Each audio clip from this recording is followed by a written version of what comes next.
I think we'll get started in a few seconds, please. We're not sure if Councillor Neal will be coming, rushing down the hall in a few minutes, but we do have quorum, so we'll get started.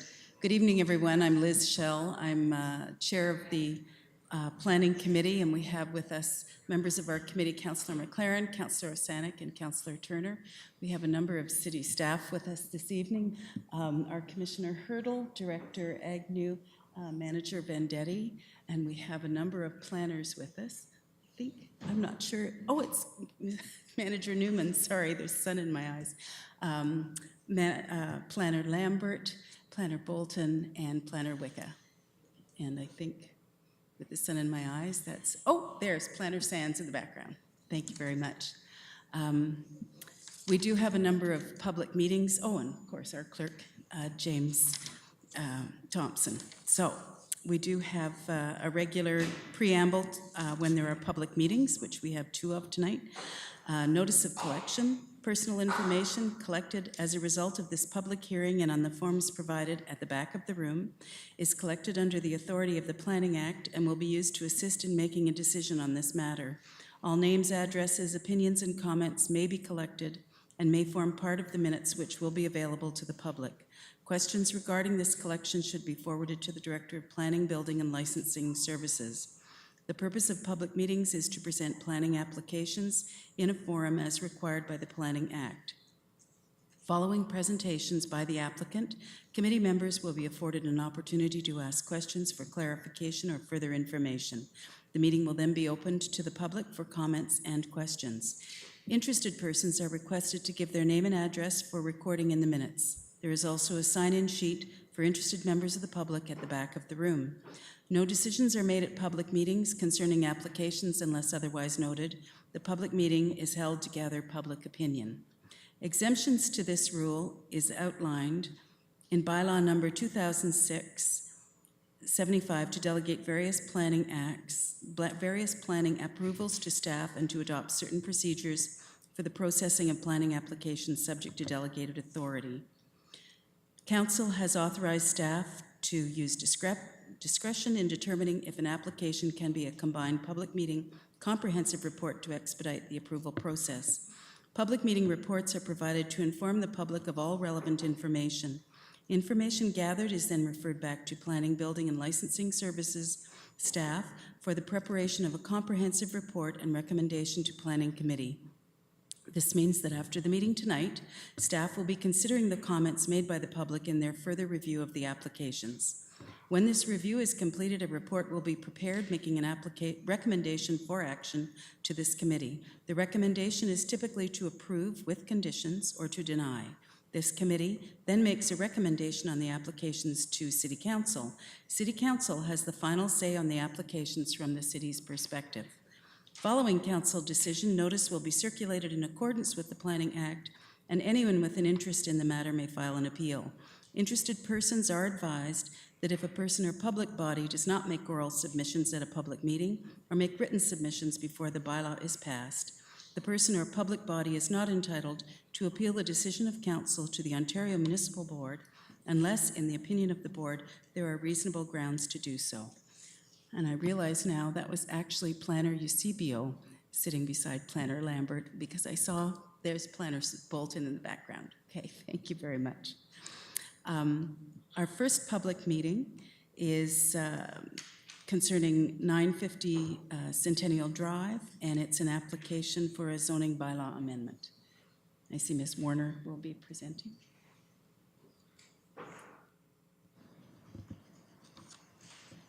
Watson. All right. Good evening, Madam Chair, Planning Committee, members of the public and staff. My name is Yuko Leclerc. I'm a land use planner with Foten Consultants. And I'm here to present this application for zoning bylaw amendment at 950 Centennial Drive. So the property we're looking at is a just under 3 hectare parcel in the city's west end, just in the sort of the northern part of Waterloo Village, and separates a portion of Waterloo Village from the commercial uses on Princess Street. It's in an area that's very well serviced from a commercial perspective. There's grocery store, pharmacy, restaurants there. There's also some services, doctor's offices, and so on. And it's just off of Princess Street as well, so it's got excellent transit service on the express routes. And as I'm sure you're no doubt aware, there is a 7-story building being built on the site right now that is being built under the current site plan control agreement, and it's a retirement home. It proposes 165 units in a mix of both standard dwelling units and also retirement home suites. So when I say that, a retirement home suite in this context is a dwelling unit that does not have its own kitchen. It requires a shared dining and kitchen area. And it also proposes 182 parking spaces, which is in compliance with the current zoning bylaw. So if I can give you a little bit more detail on the current site plan and the building that's being built now, it meets all of the zoning standards except for parking. So there was a minor variance for the parking stall length approved a short while ago that reduced the length from 6 meters to 5.5 meters. You can see, and I'm just going to try and use my mouse here, the main building that's being built, this kind of L-shaped building, would require parking to the north, the parking lot to the south here, and then to the southeast. There is a second phase of construction that's intended as well, which would require the balance of that eastern portion of the site to be developed for parking. So as you can see, the current zone standard of 1.1 spaces per unit leads to this real oversupply of parking. So the reason that we're here this evening is to help facilitate a site plan control amendment in the future that would allow for a much more efficient use of the property.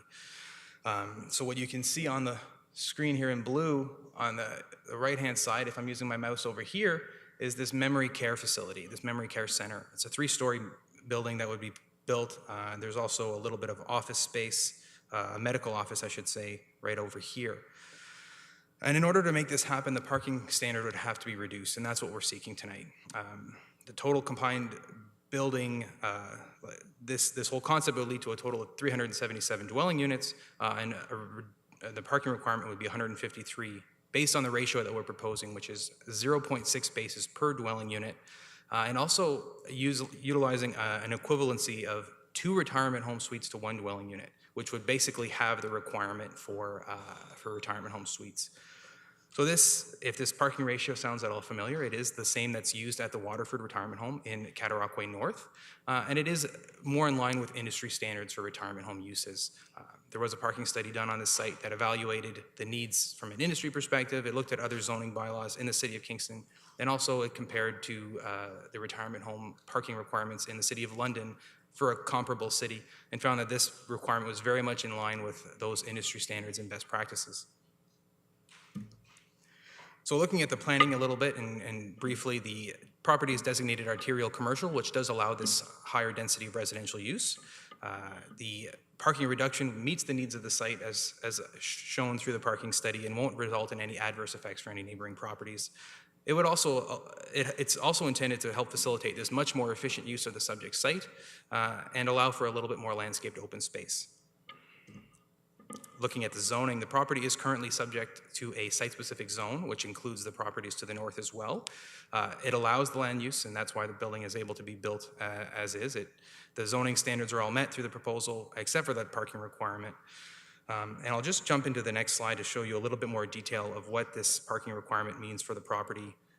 So a reduction of 0.6 spaces per unit, and then effectively 0.3 spaces for retirement home suites would lead to a total number of 126 spaces for the retirement home and memory care center. There's no proposal to reduce that medical office parking requirement of 17. It would yield a total of 143 spaces. On the proposed site plan, including the memory care center, there's actually 153 spaces, so this requirement would be exceeded a little bit. So to wrap up very quickly, the zoning bylaw amendment here is to reduce the parking in order to allow a much more efficient use of the subject site. It's in conformity with the official plan and the provincial policy statement, and it's suitable to meet the needs of the retirement home, residents, visitors, staff, and it's a standard that's been applied previously in the city of Kingston. So through you, Madam Chair, I invite any questions from Planning Committee or the public. Thank you very much. Could we hear from staff, please? Thank you, Madam Chair. Staff can confirm that the notice requirements for this public meeting have been completed in accordance with the Planning Act. The notice of public meeting was mailed to 134 property owners for this application, and to date, staff have not received any correspondence. Thank you. Thank you. Questions from the committee? Councillor McLaren? Hi, thank you. This is sounds really good, but I just have one quick question. Do you have any plans for that service easement, or do you have any? What's going to happen with that on the south side there, where it says Phase 1 and Phase 3? From what I can tell, there's no intention for any development or any change to that service easement, so it would just remain as is. And if I can throw that to staff. Through you, Madam Chair, that easement was reviewed through the site plan control application for the building under construction. It is associated with the Utilities Kingston easement, which limits the amount of landscaping that can be planted along the easement. The Utilities Kingston will allow a pathway, which has been shown on the approved site plan, to allow an east-west connection.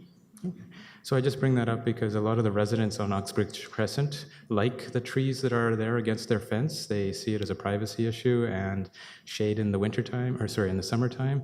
And in many cases, they most certainly would not like those trees cut. So that's just something to share with you. Thank you.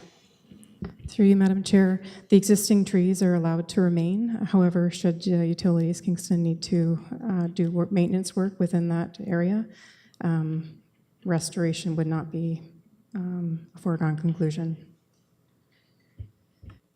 Thanks.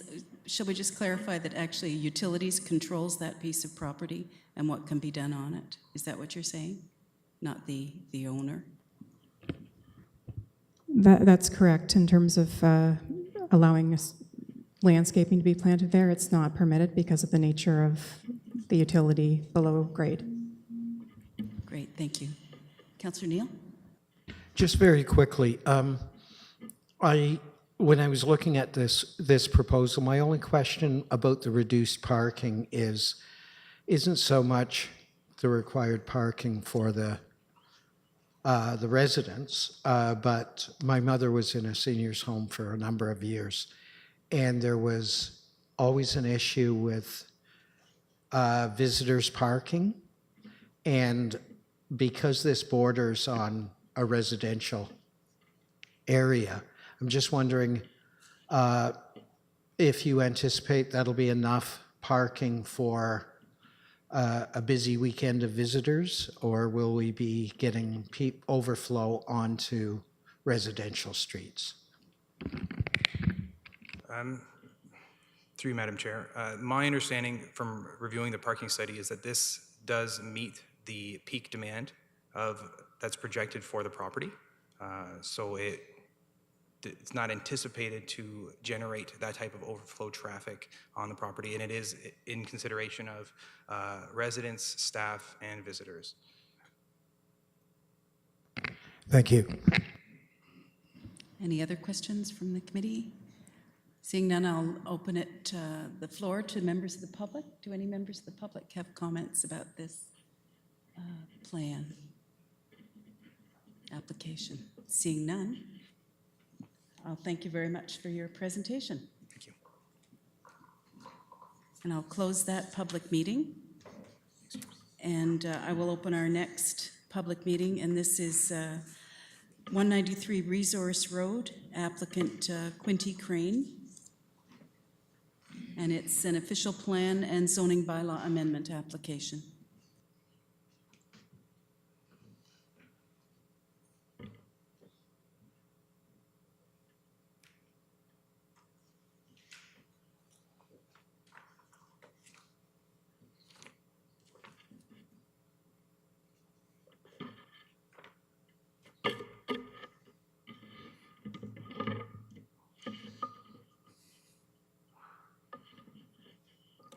Okay, good evening, Madam Chair, committee members, staff, and members of the public. My name is Marco Cekic, and I'm a land use planner with McIntosh Perry.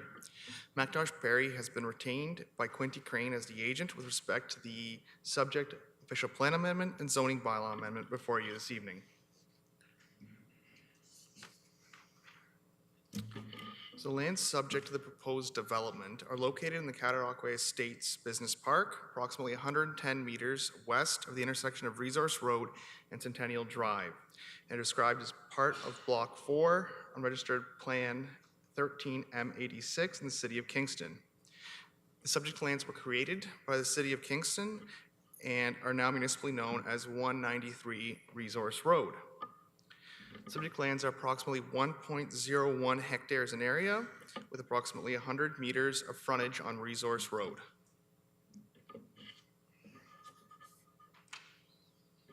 So the subject lands are bound by open space to the north, currently undeveloped commercial and industrial lands to the east, and open space and commercial industrial lands to the west. Resource Road and additional vacant general industrial land is located to the south of the lands.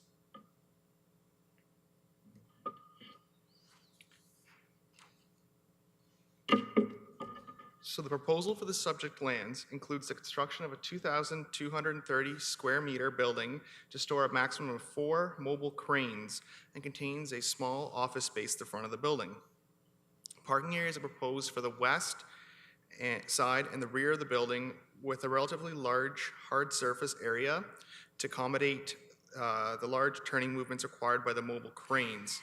And you'll see a little bit more detailed site plan on the next slide. Visitor parking is proposed for the front of the office building. And under the existing official plan designation and zoning bylaw, proposed indoor storage of equipment use is not permitted.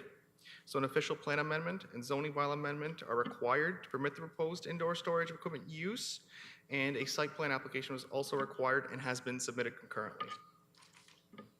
So hopefully you can see that a little bit better, but it does show the parking at the front, west and rear, along with the large entrances required for the cranes. It also shows the doors for the cranes to enter and leave, and very faintly the movements for the cranes. Here you can see the proposed actual building. On the sort of the very top, you see the front of the building with the stone and steel cladding facade, along with the timber frame canopies over each door, along with the large 4 doors for the cranes and a couple of man doors as well. And then at the back, what you see is the second from the top image. You see the rear of the building with the again with the 4 doors, because the cranes have to drive through. They cannot turn around. They're that large. And we'll just get into some policy context. The proposed development is consistent with matters of provincial interest as expressed in the 2014 provincial policy statement because the subject lands are located in a settlement area and within a registered plan of subdivision, which PPS notes shall be the focus of growth and development. The subject lands will be serviced by existing municipal sewage and water services, promoting the efficient use and optimization of existing municipal infrastructure.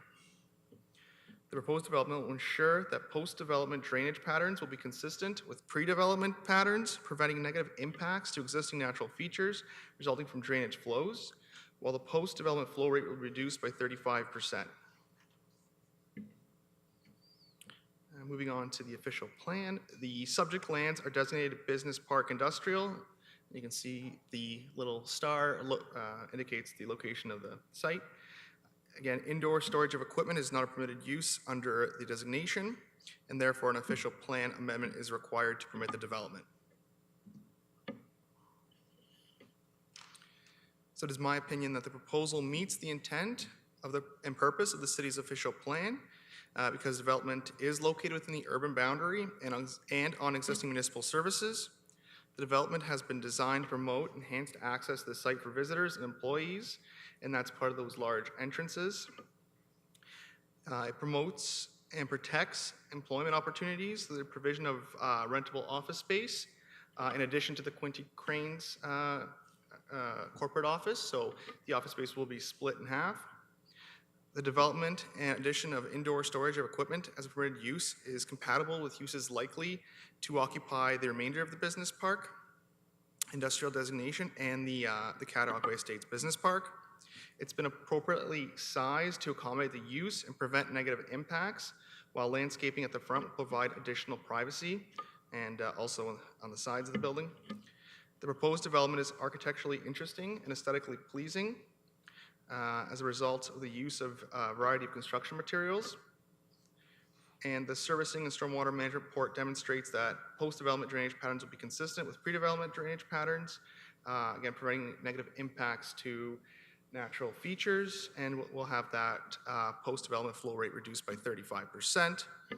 And the proposed development also upholds the intent of the Cataraqui Estates Business Park Design Guidelines. So move on to the zoning bylaws. So the current, as you can see by the slide there, again, the star showing where the site is. The zoning bylaw, Schedule A, the subject lands are currently zoned Business Park Special Zone 2, so BP2, and it appears that also a small portion is zoned open space. The storage of indoor equipment is not a permitted use as of right under the BP2 zone. So in order to implement the OPA, a concurrent zoning bylaw amendment application has been filed to rezone the subject lands from BP2 to a business park special zone. The special zone is established to, the special zone is proposed to establish the indoor storage as a permitted use, and it will maintain, in addition to the indoor storage of equipment, the same list of permitted uses and development standards as the BP2 zone. So some justification for the applications. The lands are located in a settlement area and within a registered plan of subdivision. The proposal promotes the efficient use and optimization of existing municipal sewage and water services. Again, those post-development drainage patterns will be consistent with pre-development drainage patterns, and the post-development flow rate will be reduced by 35%. It protects and promotes employment opportunities. The development and addition of the indoor storage of equipment as a permitted use is compatible with other uses likely to occupy the business park industrial designation and the Cataraqui Estates Business Park. And finally, it's been appropriately sized to accommodate the use and prevent negative impacts. Now finally, the proposed development is architecturally interesting and aesthetically pleasing, and it also promotes a prestigious corporate image. So in support of the applications, a planning rationale and justification report was submitted, along with a servicing and stormwater management report, a tree inventory assessment and preservation plan, and a landscape plan. So in conclusion, the proposal is consistent with the 2014 provincial policy statement. The proposal satisfies the intent of the official plan, and the official plan amendment and rezoning of the subject lands to the business park special zone is appropriate and will meet the provisions of the BP2 zone. Thank you. Thank you very much. And could I hear from staff, please? Thank you, Madam Chair. Notice was provided in accordance with the Planning Act, and a notice was provided to 10 properties within 120 meters of the subject property. To date, there has been no correspondence and no phone calls received on this. Thank you very much. Questions from the committee? Councillor Neal. Yes, it looks like a very good plan and a good use of the property. I guess my only concern is with the amount of hard surface that you're adding. I know that you're suggesting that stormwater management will happen naturally on the site.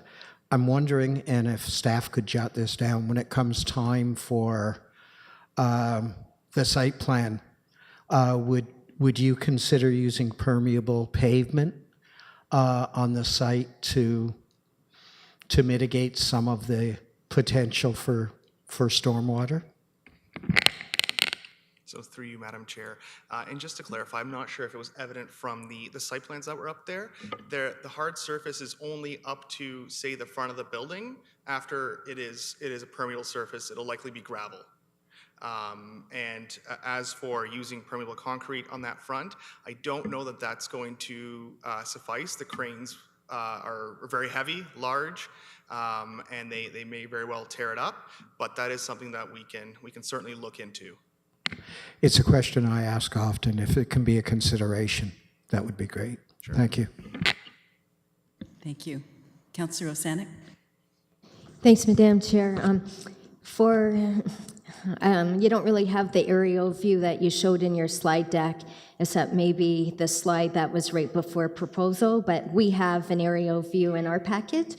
Right there. Yeah, the one on the left. Well, not really. It doesn't show it quite the way we have it. Anyway, when you look at the site, on the left-hand side, which is the west side, is a stand of trees. And I didn't ask for a copy of the tree preservation plan. It looked like one slide down, you show a row of parking, right, where all the parking will be. And then there's nothing between the property line on the west-hand side and the row of parking. Can some of those trees be preserved? There actually is an intent now, of course. Yeah, that's I don't it. have a landscape plan, but there is an intent to preserve vegetation along that side. Thank you. Other questions? Seeing none, I'd like to open this to members of the public. Are there any members of the public? Mr. Dixon?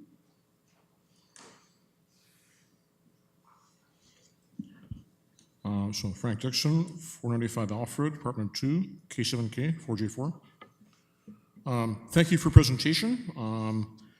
I'm totally in support of the project. Seems like a very good use of vacant land there in an industrial area, application that we haven't seen before. So that's good, very thorough work there.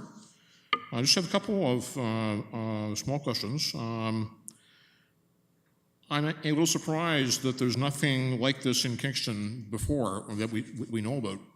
But I'm just wondering if maybe there are similar installations sort of in the region. And maybe Belleville itself might be more of an industrial area that would have that. So just sort of looking at, have you looked at what else has been done, or maybe say Toronto or Ottawa? Not that I have any faults with the plan that you've proposed, but just wondering if you've done some comparisons there. And I guess my second question is, again, just sort of the surprise that this hasn't been looked at, say official plan purposes or whatever. Maybe there are other industrial users who are actually doing this that we don't know about, who are storing, say, large pieces of machinery indoors, and we don't have an actual designation for that. I'm not really sure if you can answer that because you're consulting on this project, but maybe staff might know about that. And then maybe we can broaden the applications to allow for that as well. Thank you. Thank you. I'll see if there are any other members. Oh, well, I'll just check if any other members of the public want to ask questions. And seeing none, go ahead, Mr. Newman. Through you, Madam Chair, I won't answer the first question. I'm not sure if there's been research of other facilities elsewhere. But what I will say is, as part of the official plan update, we did look at making a change that will accommodate this type of thing more broadly. So specifically the warehousing component and outdoor storage within our business parks, subject to screening and location outside of an exposed edge of the property. So we are trying to facilitate some of this sort of development without having to go through this lengthy and expensive process. So just, it's a matter of timing in this case that the official plan policies that we've modified are not in effect yet, but this type of thing would be easier to support moving forward. It's the sort of thing we do want to see. So. Great, thank you. Do you have any other comments? Sure, yep, through you, Madam Chair, just to add, this isn't our client's first such building. They have an office in Belleville, so they're quite experienced, and they did search the city of Kingston quite extensively for a piece of property that would accommodate what they needed to do. This seemed to fit the bill quite well. It's not a use that can be just placed anywhere due to its size and all the requirements. That's great, thank you. Any other questions from the committee? Seeing none, I'd like to thank you very much for your presentation. Thank you. And I will close this public meeting and open the regular planning meeting, calling it to order, and ask for approval of the agenda. We do have correspondence and a bit about the briefing. It's moved by Councillor Neal, seconded by Councillor Osanek. All those in favor? That's carried. And confirmation of the minutes of May the 4th.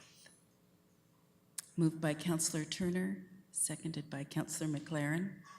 Any questions? Call the question. All those in favor? Thank you. Disclosures of pecuniary interest?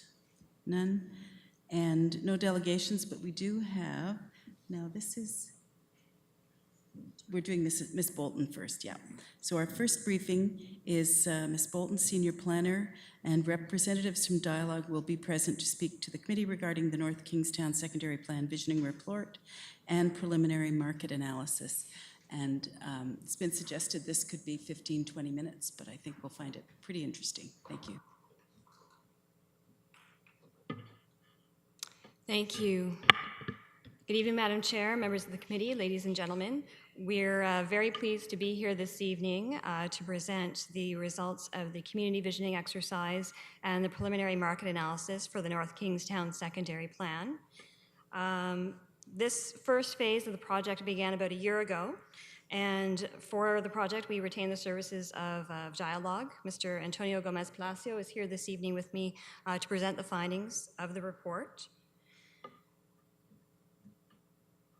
So the North Kingstown Secondary Plan was initiated as a response to some community concerns with respect to the proposed Wellington extension, but also based on a desire of the community to see the creation of a vision and some guiding principles to help direct and provide for growth in the future. Prior to undertaking the technical studies that are normally done with respect to a secondary plan, we wanted to undertake this first phase in order to basically get a sense from the community what their priorities are and what their vision is for the community. What are the things that they love about North Kingstown that they don't want to see change, and what are some of the things that could or should change for the area in the coming years, 10, 20, 30 years even down the road. So the objectives for the project, in addition to creating that vision and the planning principles to guide the secondary plan, was to look at the existing conditions and identify any challenges and opportunities that might affect the actually physically developing that area of the city. And to then take and analyze and test the market feasibility of some of the planning and design opportunities that we heard from the community, so that at the end of the day we have a vision that is also realistic and something that can be implemented for the community. Another major objective, of course, was to engage broadly and meaningfully with the members of the community, so that they have the opportunity to have a vital say in what happens in this area going forward. A couple of the other objectives were to look at finalizing the actual secondary plan area boundary. And those of you that have been following the project will see that there was a change to add both the River Park neighborhood and the McBurney Park neighborhood to the study area. So that has been reflected in the changes to the map. Another objective was also to look at the potential of developing a new name and identity for the old industrial area. Ironically, that did not turn out to be a priority of the community, so I think you'll see in the report the recommendation is for the time being not to address that some people like the name and like it the way that it is, and that may just carry forward for a while, or it's something that we can revisit in the future for that area. In terms of the process for the study, there were 3 stages that staff and the consulting team took with respect to this first phase for the community visioning. The first stage, of course, was basically some background research and the actual public launch of the project. Stage 2 was looking at the market analysis, analyzing some of the opportunities and challenges that we were hearing about from the community, and coming up with a draft vision and some draft planning principles that would guide development in the future for North Kingstown and that we could put out to the community and we received feedback on. And in the third phase, refining our analysis work and actually finalizing the vision, the planning principles, and the design directions so that we could first present it to the public for their feedback, and there were actually 2 drafts of the report that went to the public for review and comment, and then of course presenting it tonight to yourselves. As I said, one of the key things, or one of our key objectives was to engage broadly and meaningfully with the members of the community. And we certainly did have a great deal of consultation and engagement events throughout much of 2016, a variety of venues, a variety of types of engagement events, from open houses and workshops to a talking circle with the local Indigenous community, to a fantastic concert and barbecue in Doug Fleur Park, where we had at least 500 people show up, which was fantastic. And certainly this list here is really just a snapshot of the beginning. As we move forward with the next phase of the project, there's going to continue to be opportunities for the community to be engaged and involved with the project. And so with that, I'm going to ask Mr. Gomez-Palacio to speak to the findings of the report. Thank you, Sonia, and thank you to the committee through Madam Chair. And actually, thank you as well to, I recognize a lot of folks in the room who participated and were fully engaged through this process and spent a lot of hours in the events, but also reading the drafts of the document and kind of providing feedback and comments. And so it's always fascinating to express a year and a half worth of work in 15 minutes, but I'll do our best. A lot of our process started with due diligence and understanding the neighborhood, understanding the area. Part of that was doing a full market analysis. We wanted to make sure that the vision was a realistic vision, that we were trying to achieve the types of settings and objectives and absorptions rate that made sense. And some of the outcomes of the market study pointed to us to the evolving nature of the area. That there was a tremendous legacy and history of the type of industry and portlands that were located there, and that continued to evolve. So the idea perhaps of a innovation center, an area that really started to accommodate the new types of businesses that are starting to emerge, but also the active reuse and recycling of a lot of the heritage structures and the buildings that there existed, that we really could take that and leverage it. Looking at the proximity to many of the other functions and trying to create some synergies in all of that. Also trying to fill in some of the gaps, doing some infill housing, some infill development, right? Trying to really look at the existing context and not reinvent it, but create that new vision and started to really readapt it. So the redevelopment of some of the underutilized sites and underutilized frontages. And ultimately, it's also about supporting employment in the old industrial area and in the whole area. So with a lot of that due diligence and the analysis and a lot of the things that we were hearing from the community, we started by developing a vision. And we always wanted to make sure that we started the recommendations having a vision of where it is that we're aiming for. And this particular image I love because this was the children participating in a festival. They proposed a dinosaur in the middle of the neighborhood. We didn't follow through with that one, but many things that came out were a very important piece. So we crafted a vision, and I won't read it out loud, but you have it in the document, but it has very much to do with creating a superb place for people to live, to work, to play, to congregate, to engage each other, but also to think about it not just as a neighborhood, but also as how it engages everybody in Kingston. So from there, we even started to unpack it further into the principles, which have to do with creating a welcoming and inclusive setting, with creating options for movement for everybody in all different forms. Starting to think about how do we cluster and how do we create hearts and how do we create real centers of energy. How do we think about it from a perspective of diversity, and that being always a seminal component. Conserving the natural and cultural heritage, huge part of the conversation, and we certainly heard a lot about that from the community. The respecting the Indigenous traditions and the legacy and building forward from that, we heard very strongly, and the talking circle that Sonia referred to was a big part of that engagement as well. Supporting arts and culture, not just as a character, but also part of the economy, part of the neighborhood quality of life and character and all of those pieces. And ultimately, also implementing sustainability and a real sense of resilience to the growth in the neighborhood. So we came up with a number of big moves, and these emerged through workshops and a lot of folks rolling up their sleeves and on trace paper and getting some of these ideas. Almost every event that we had had a conversation around supporting connections, especially connections by walking and being able to go from one area to the other to reach the water. So you'll see that a lot of the mapping, a lot of the conversations are about not just establishing the places, but how do you actually move between them and how do those things happen? How do the streets themselves contribute to it? So extending and enhancing a fine-grained network, ways in which everybody can move around, becomes also an exercise in restitching some of the fine grain of circulation. The trails, the streets, the bicycle trails, all the different ways in which people are engaging. So we did think also about the character of some of the arterial roads that you see there in red. Big part of the conversation was about where's the heart?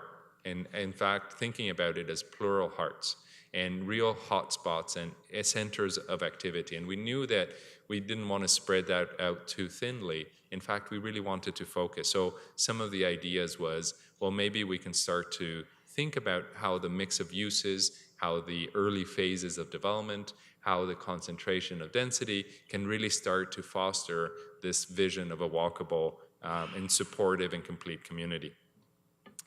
Another aspect was now focusing on a new hub for entrepreneurialism.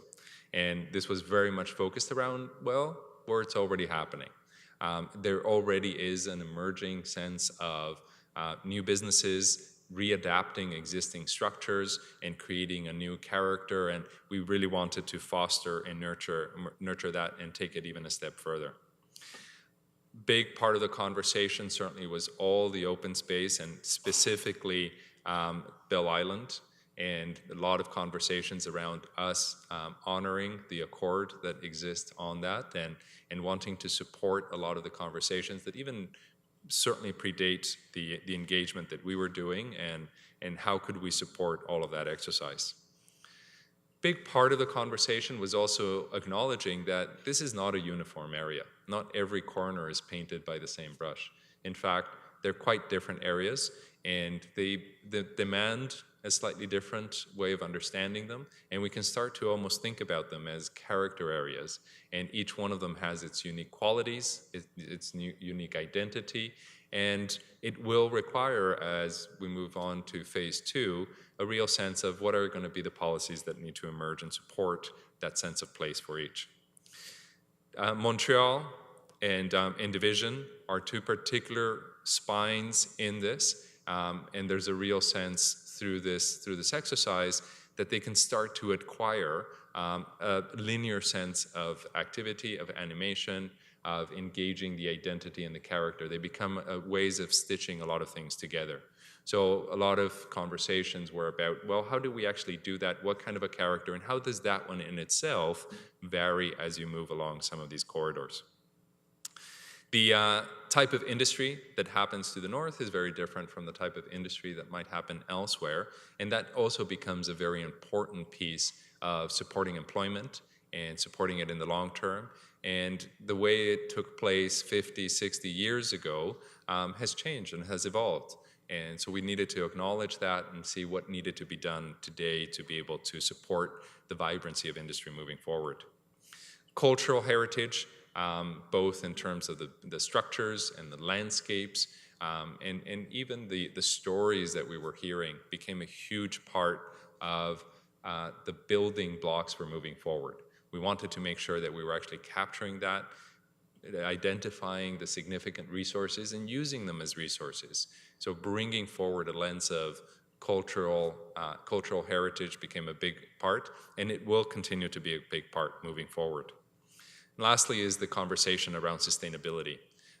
That's another one of those that I think emerged in every one of our events. Huge emphasis of how do we bring in a sustainable lens into it, certainly from the environment, but as well from a social, economic, and cultural perspective. So there's a lot of opportunities for the secondary plan as it continues to move forward. We've identified a number of areas, and we think that we're at a great stage in terms of having the vision, the principles of big moves, a real sense of what is desired, how can we start to provide direction for the next steps moving forward, which really now start to drill into the details.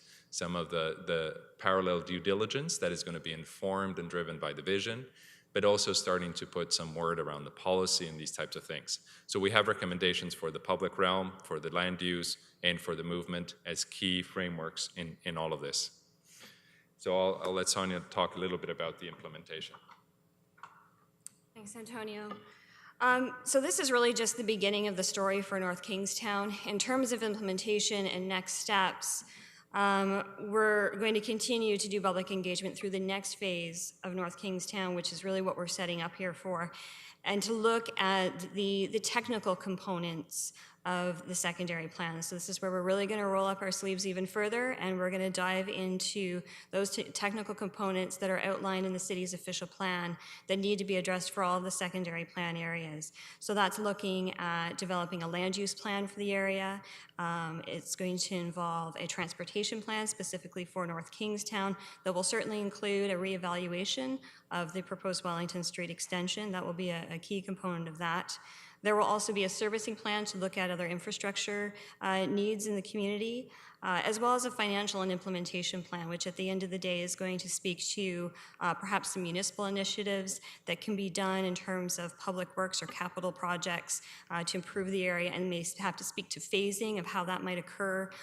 It may also look at ways in which the city could incentivize or encourage the types of development that we want to see for the North Kingstown area.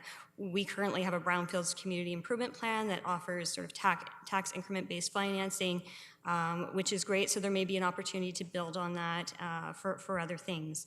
There was the recommendation through this first phase that North Kingstown has such a rich cultural history that there really should be a cultural heritage study specifically for North Kingstown.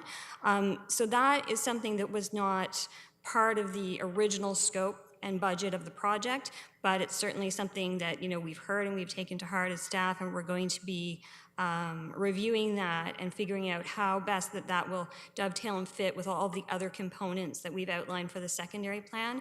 So we're going to be addressing that in more detail in the terms of reference for phase 2, which we will be presenting to council in the near future. Of course, once this first phase wraps up and the visioning report is accepted by council eventually, and really that visioning report is going to be sort of our linchpin and our test point for all of the work moving ahead.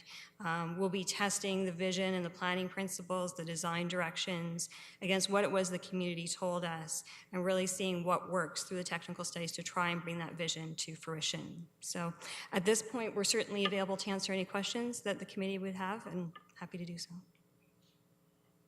Thank you very much. It's very exciting. Are there questions, comments from the committee? We're going to do something a little unusual. Because this is a visioning and it's had a lot of public engagement and doesn't involve official plan amendments or zoning bylaw amendments, if there are members of the public who would like to comment on this plan, please do.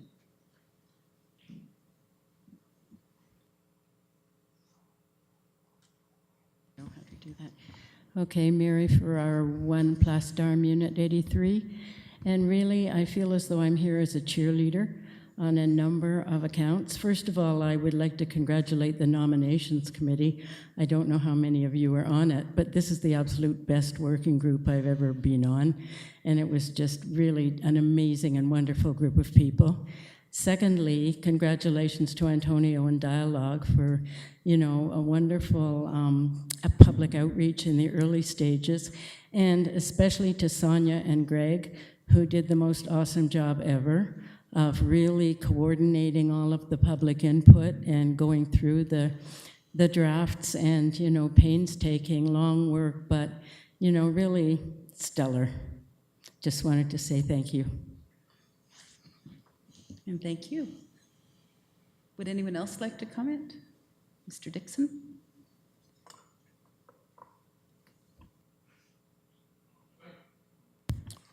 Thank you, Madam Chair. So I'm going to also be offering a lot of praise for the work that's been done so far. I wasn't on the working group, but I did take part in quite a few of the sessions, and I put some of my ideas in for consideration. So I think the visioning and the outreach was very innovative. Many different methods were used, and you managed to attract small, medium, and large gatherings, so that's very good. And I think that the project improved substantially as it went along. Like the second draft is a big step forward compared to the first draft. So very pleased to see that. I know there's been a lot of hard work going into it, and I think staff's also done very well in keeping in touch with those who signed up and giving us updates as to what the next steps were. So that was excellent. Very pleased about that. I do have one major point which hasn't really been addressed in responses that I have put in. I'm just wondering if you can go back up to the slide that had sort of the I guess the map. Sort of, I'm after there. Yeah, maybe sort of right there. That's good. So this is with respect to the Innovation Hub. And I think many of us know that there is a lot of interesting innovation happening right around there in the Woolen Mill and those buildings near there. And then what I saw on some of the earlier maps, don't see it here so much, was that you were game planning some new streets into the Davis Tannery area. Right, you do have some streets that have been there for 100 or more years, just south of Davis Tannery, and the Davis Tannery is a problematic sort of a disused industrial site. So there has been a lot of environmental studies done on that, and they aren't yet public. I was on the Bell Park Working Group in 2014, and we got a half-hour briefing from the scientist and engineer who had carried out that work. And as I understand it, the environmental study is still being peer-reviewed by Parks Canada, which is still doing some more work on it. So that's a little bit of a sort of a mystery in a black box there, because we don't really know what's there. We were sort of sworn to secrecy in the working group to not talk about the science that's been discovered there. So that places the planners in a challenging spot, because they can't necessarily go forward or make big decisions because they don't know what's necessarily there. So I just wanted to point that out. And I have been on the case a little bit on this, trying to get that material brought into the public realm. I think council needs to see it, because we are calling ourselves Canada's most sustainable city, and that is our largest size brownfield and probably the most challenging one to clean up. And it's right in the middle of the North Kingstown secondary plan area.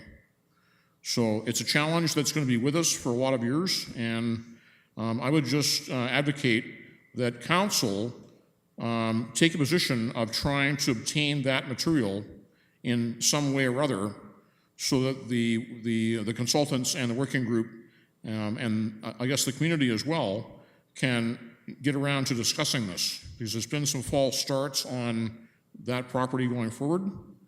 And the waterfront master plan envisions a trail going along the water's edge there, which is in land that's now closed off due to past industrial pollution. So just wanted to highlight that. Thank you. Thank you. Would anyone else like to speak? No? Okay, thank you. We do have a recommendation. Councillor Hutchison has joined us. Would you like to say anything before we put it on the floor? No? Okay. We do have a recommendation that the visioning analysis report and preliminary market analysis for Phase 1 of the North Kingstown Secondary Plan be accepted by Council in fulfillment of the City's contract with Dialogue, and staff proceed with the terms of reference for Phase 2 of the North Kingstown Secondary Plan, and that the terms of reference for Phase 2 of the North Kingstown Secondary Plan be presented to Council for the summer of 2017. Moved by Councillor Neal, seconded by Councillor Osanek. Any other comments? Councillor Neal. Just a quick comment. I think it's an excellent report. And I guess my only cautionary tale is the secondary studies are often excellent. The Williamsville one was a really good example of it, as this one is, of a good secondary study. It's what we do with it through zoning and how we do an implementation of it afterwards to achieve some of those goals that are reflected in the community input. So I really, really applaud this so far, and I look forward to it being properly implemented. I do just want to add one quick statement concerning the previous Mr. Dixon's comments. The city has never had ownership of the studies that have been done on the tannery. That's the sole property of the people who own that property. We may have seen some of that information in camera, but it's never been a public document that legally we could ever share. So pointing a finger at the city and saying, why don't we have that information? In fact, we've never had that information. It's owned by the property owners. So just wanted to make that clear. Thank you very much. Thank you very much. So I will call the question. All those in favor? Thank you. That's terrific. Thanks. We look forward to the next steps. Terrific. Our next item of business is address 1276 Brackenwood Crescent, and this is a recommendation to council that the application for a zoning bylaw amendment on behalf of Aaron Wiley and Steve Pattison for the property known as 1276 Brackenwood Crescent be approved. Do I have a mover and a seconder? Moved by Councillor Turner, seconded by Councillor Osanek. Any questions? I will call the question. All those in favor? And that's carried. Thank you. And as per our addendum, Planner Ms. Eusebio will speak to us regarding the pendant and committing housing review.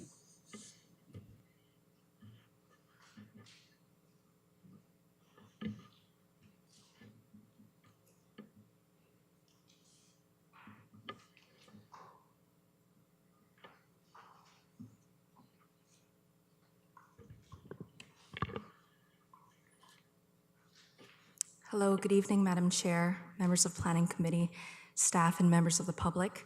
My name is Anne-Marie Eusebio, and I will be presenting the pending and committed housing review. We're going to take a look at an inventory of housing supply, which is an inventory of our planning and development applications, both the pending and committed, a summary of our building permit demand, which is a look at our building permit activity from a 10-year period, also looking at average demand, and this takes us to an analysis of our lifespan.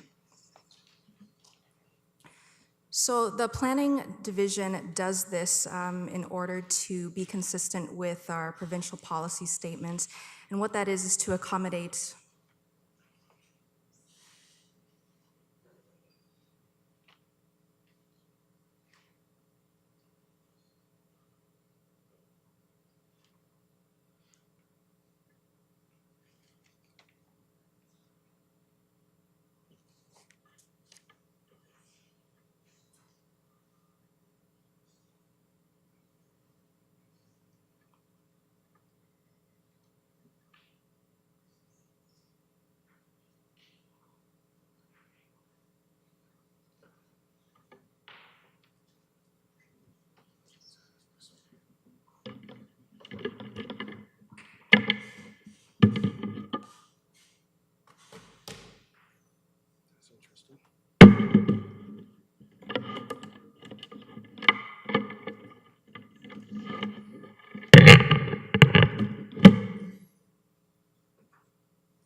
So the planning division monitors the pending and development and committed applications, and we do this in order to be consistent with the provincial policy statement. which is to accommodate residential growth for a minimum of 10 years, and also accommodate residential growth for land with servicing capacity to provide at least a 3-year supply.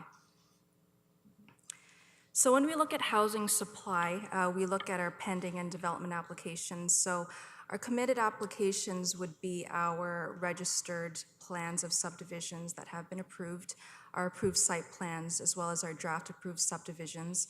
And then we look at our pending applications, which are those applications that are in review, which include our site plans, zoning bylaw amendments, and secondary plans. These are applications that are within the urban area of the city. And at this point, as of December 2016, at the point of the writing of the report, there were 52 applications.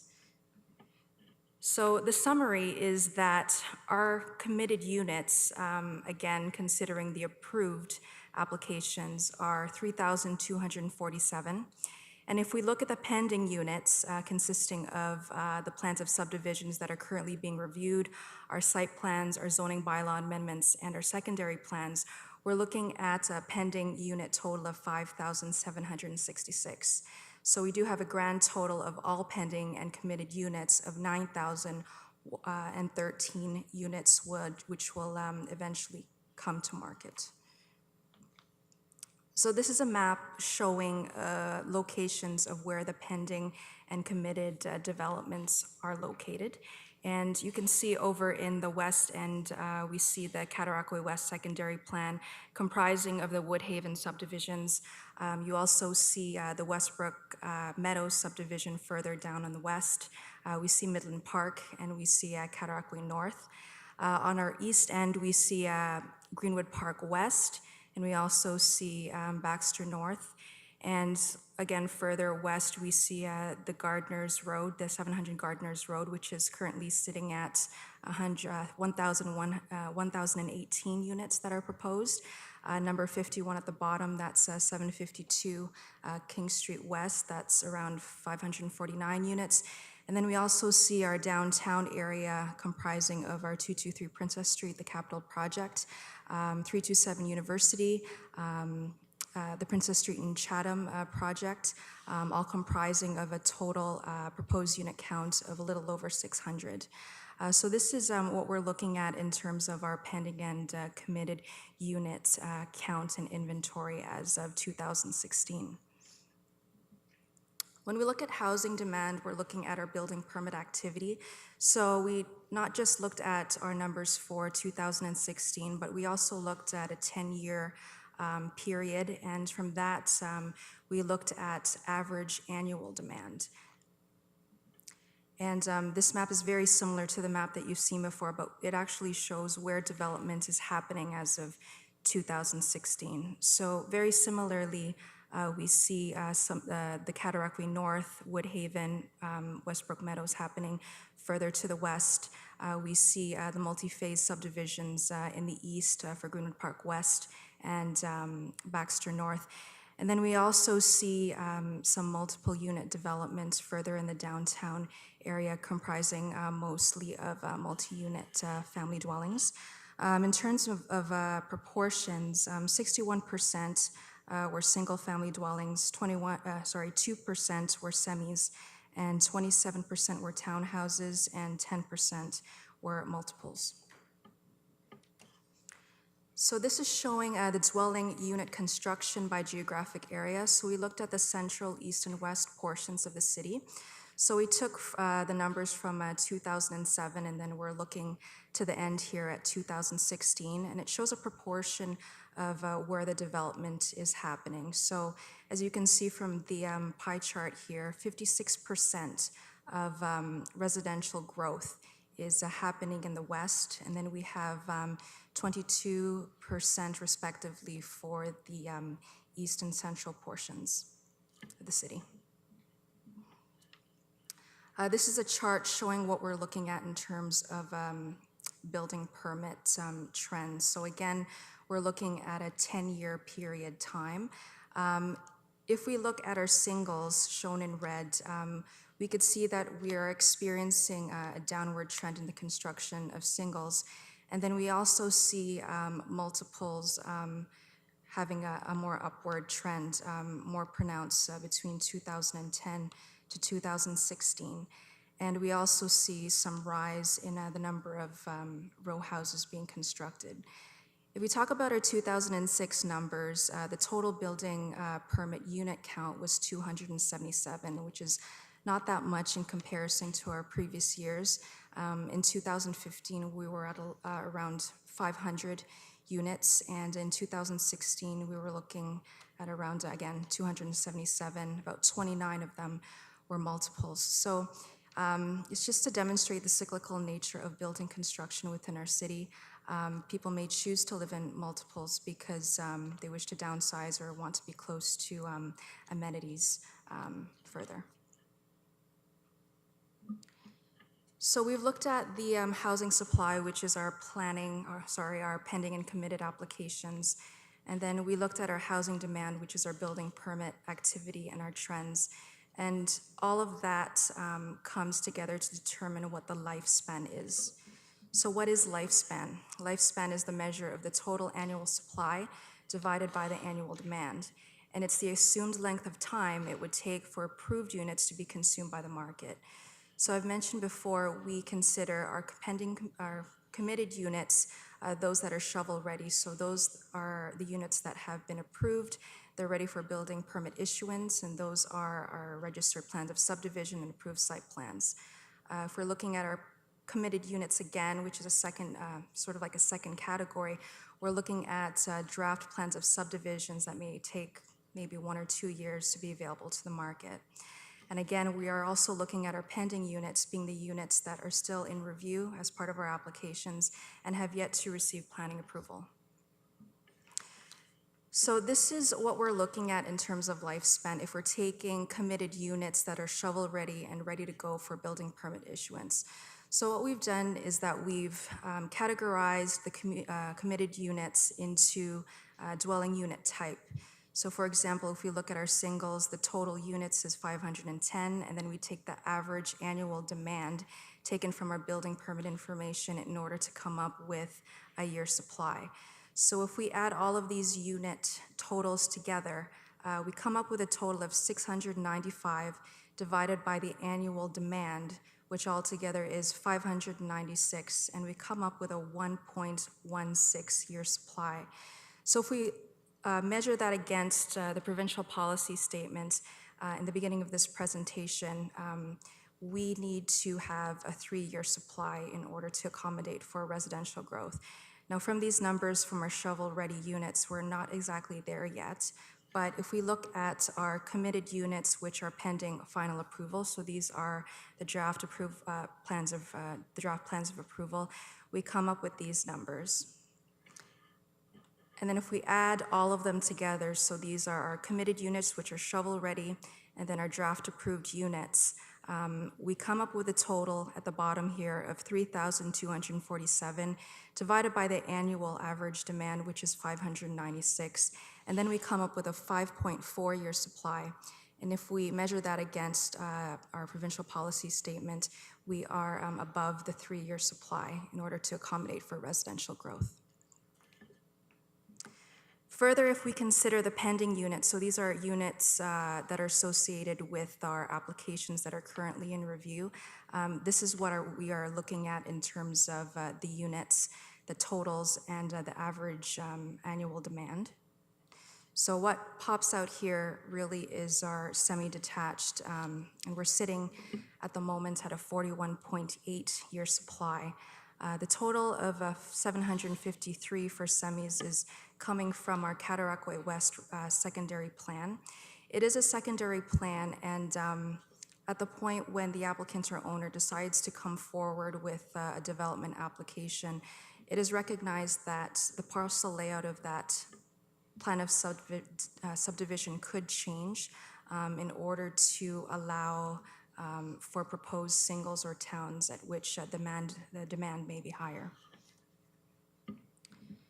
So if we add all of these together, so our pending and committed units all together, we come up with a total of 9,013. And if we divide that by the average annual demand of 596, We come forward with a 15.1-year supply, and if we measure that against our provincial policy objective here, it is exceeding in what we require to accommodate for a 10-year supply. These are numbers in which we determine lifespan, but it is important to consider that there are assumptions that need to take place here, and that the first one is that all units have to be available immediately. The second one is that there's no preference for unit type, and the third is that the rate of permit issuance remains consistent with the current 10-year average with regards to annual demand for building permit issuance. So in conclusion, the pending and committed supply of housing within the city demonstrates that we do have a healthy supply of housing, which is consistent with the following PPS objectives, and that is to maintain land with servicing capacity to provide at least a 3-year supply for residential units. So we've looked at the lifespan of committed units, so we are exceeding that at a 5.4-year supply. And the second point, to maintain at all times the ability to accommodate for residential growth for a minimum of 10 years. And we've seen that the lifespan of pending and committed units overall is a 15.1-year supply. And of course, these are based on the assumptions that we've noted. So that is the conclusion of the presentation. Thank you. Thank you very much. Are there questions? Councillor Neal. Yes, just very quickly, I was quite surprised that 2016 number for Central District was only 29, but perhaps somebody could reflect on the OMB appeals that are now going on along the Princess Street corridor in particular, and the Brock Street development. And also, would 630 Princess have been captured in this number? I know they've dug the foundation, but they were still working on the site plan agreement. Is that still where it's at? So if we can get through the backlog of OMB, that would be between 400 and 500 units, I believe, for Central. Mr. Newman?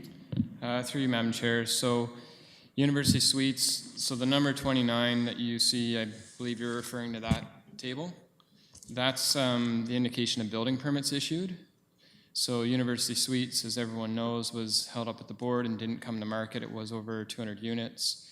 The Capitol Theatre, similarly, is at the board. It's reflected in the pending and committed supply of units that we anticipate coming down the pipeline, but it's not reflected in these numbers as having been built. Similarly with Brock Street and the other one you mentioned, 630, yeah.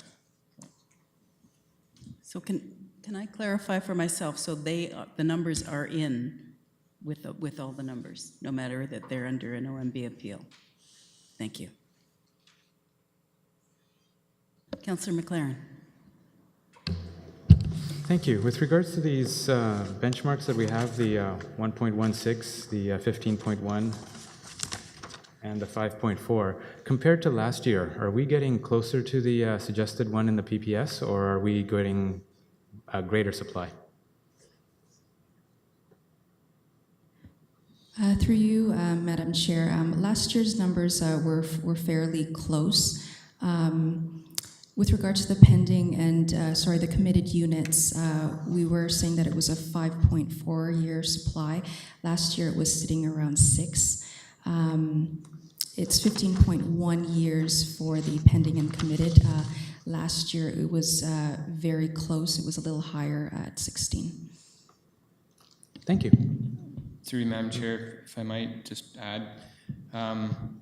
So the pending and committed last year, as Anne-Marie mentioned, was what it was. It's come down. The lifespan has declined by about 8 months. So what that means is that we haven't provided the same amount of supply to meet the demand over the past year.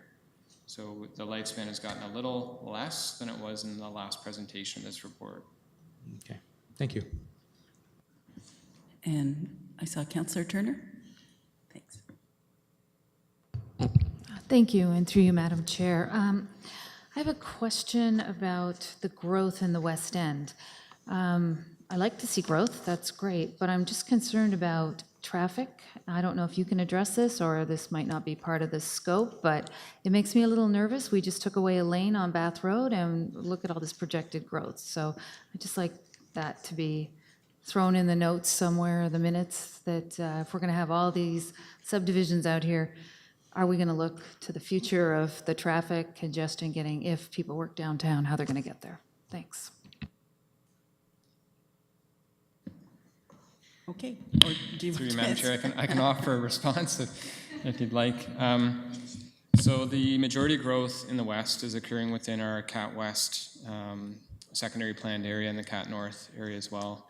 Well, actually, yeah, so those areas are the result of very detailed technical studies that we're looking at how to manage the traffic flows that would result from full build out. So those particular projects can be accommodated with the road network that we have.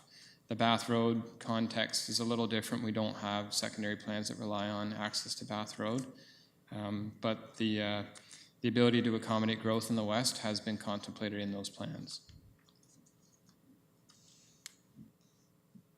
And Councillor Hutchison.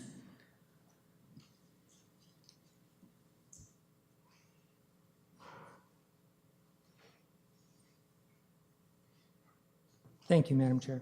I didn't have the value of the piece of paper, so bear with me here. When you showed the pie chart of the division of different types of housing, which was semis and townhouses and singles, I believe. Yeah, there we are. In the central area, sorry, that's better. That's exactly what I was talking about. So does that division over time demonstrate intensification? And if so, by how much? Can you answer that question? Not necessarily, I'm not expecting you to actually be able to answer the last bit, but perhaps you have a notion about how that division is working in terms of intensification in the city in general. Because I noticed, for instance, there's a lot of semis there, way more than apparently we're supposed to need. But somebody must think they can sell them. So that's sort of a follow-up. But the first question is, does it demonstrate intensification? Through you, Madam Chair, the answer is depends on what you consider intensification. So we haven't distinguished in these numbers the difference between, say, Greenfield development, which is our Cat West, Cat North, Greenwood Park, Baxter North, from what's happening in the already built out areas of the city. So no, if you're thinking what's the intensity of the change in those built out areas versus the greenfields, we haven't distinguished that here. Madam Chair, if I can just add to that. Councillor Hutchison, if you're referring to this or thinking in terms of the single-family homes versus multi-residential, which we would see typically in higher density areas. So if you look at the trend, I would say that yes, we are seeing more of these multi-residential. The red ones obviously are the single-family units, so you see across or over the years a decrease. But in terms of the multiple residential, there are a couple of years, and especially 2016, where it's very low. But keep in mind that a number of the projects or proposal that council has approved or endorsed are at the Ontario Municipal Board. So, for example, if University Suites had actually gone ahead and been built, those numbers in terms of the blue lines there would be much higher for some of those years. So you would see that intensity go up. Yeah, I'm sorry. Madam Chair, thank you, and through you. So just to back it up from more of a principle standpoint, to answer your question about intensification, I would say yes, absolutely. And the reason that I would say that is that we have an urban boundary. It was reconfirmed in 2014. So any new building that we see within that urban boundary from like a planning perspective would be considered intensification. So we're intensifying the use of the land that's within the area that we've defined for our urban growth plan.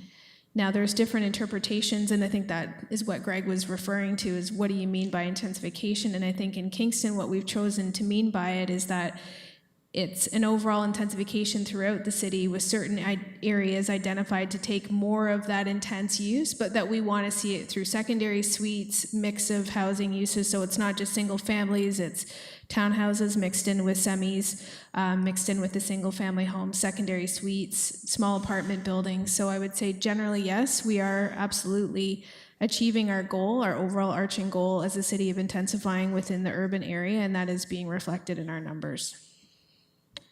Thank you. I was starting off from, and thank you to Commissioner Hurdle, with the notion we've been told that singles have been falling, and that is demonstrated there.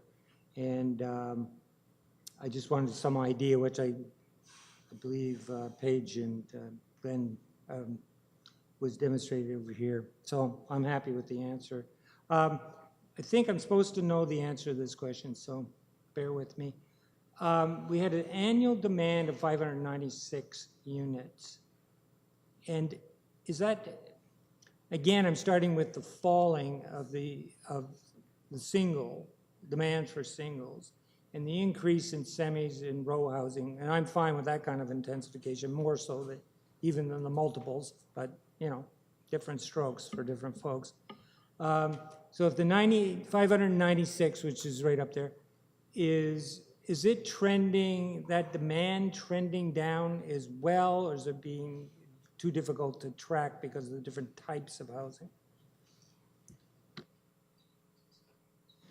So the overall numbers, if you look from 2007 on, we had in the mid 2000s, we had some pretty big years where we were pulling 600-700 permits a year, and a lot of those would have been single family homes. So I would say, I think 2016 for us was a bit of an anomaly year. I think we did see a smaller amount of housing starts, but I think sometimes the market compensates for that. And what we're seeing so far in 2017 is we're at almost 70% of our revenue, what we projected for the entire year now, and we're only 4 months into the year in terms of building starts, permits, and all of that type of thing. So what we saw is maybe a lag in 2016. We're seeing come on now in terms of greater permitting in 2017 than what we've seen in previous years, and I think that's a good thing. Can I ask one more question? Can I ask another one? I just wonder if you know what's driving the current rebound in demand. Do you have any idea?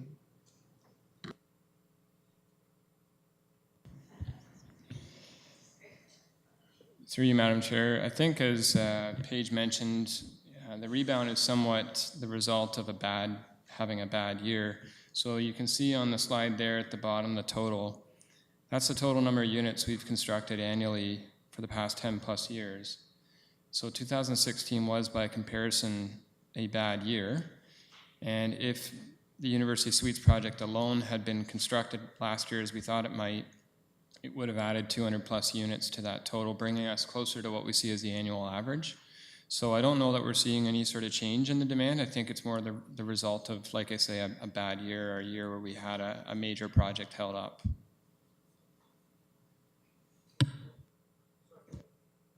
Just one more quick comment. I think, too, what we're seeing with some of the excellent foreign investment that we've seen come to the city over the last year, we definitely have new residents that are going to be coming to Kingston as part of supporting those large employment uses. And we have seen a bit of a bump in the housing market, I think, because of that, with added interest in the Kingston community with new people relocating here. Thank you. Thanks. I have a question in terms of the census. I gather Kingston is growing slower than we thought it was, but there's still a great demand. So would that sort of, and I doubt we can track it, but I presume it's students coming to town and families as the children get older, children buy a house. Those are some of the reasons that we still seem to be growing, but our population isn't expanding quickly. I was really hoping, through you, Madam Chair, that we would get a question on the census, so thank you. We are very conscientious of the numbers and the impact that they have on decision making. I will say the 2016 census numbers, by comparison to 2011, are a little misleading. The 2011 numbers were not very reliable. It was the year that we did a voluntary census, so I was at a forum of planners last week, and we had Dr. Peter Kirkham, who's a long-term employee of Statistics Canada, give a presentation, and he really sort of made the claim that we have to not rely on the 2016. So what I would suggest is you look at the comparison between 2016 and 2006, and it's not as dramatic a small increase as the difference between 2011 and 2016 appears. But the census, as you probably know, didn't pick up students. It was done in May when the majority of our students are outside the city. I really question if it picks up a good majority of CFB Kingston, because a lot of people would report their permanent address elsewhere. So we are in the works right now. We are doing some population analyses. The 2013 population projection was somewhat reliant on the 2011 numbers, and like I say, they have some questionability. So we are looking at some of those underlying factors to population growth. We're not seeing it in the market. We're not seeing a decline in the market, but we want to better understand the population. There are some missing pieces. That's great, thank you. Are there any other questions from the committee? Seeing none, thank you very much. That was a report for information purposes. Oh, that's okay, you can keep it. And that concludes the business portion of our meeting. Thank you very much for your presentation.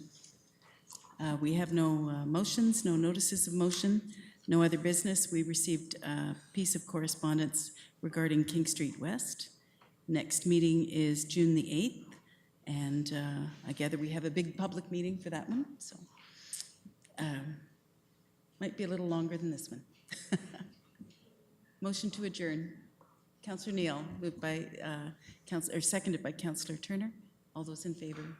And that's carried. Thank you.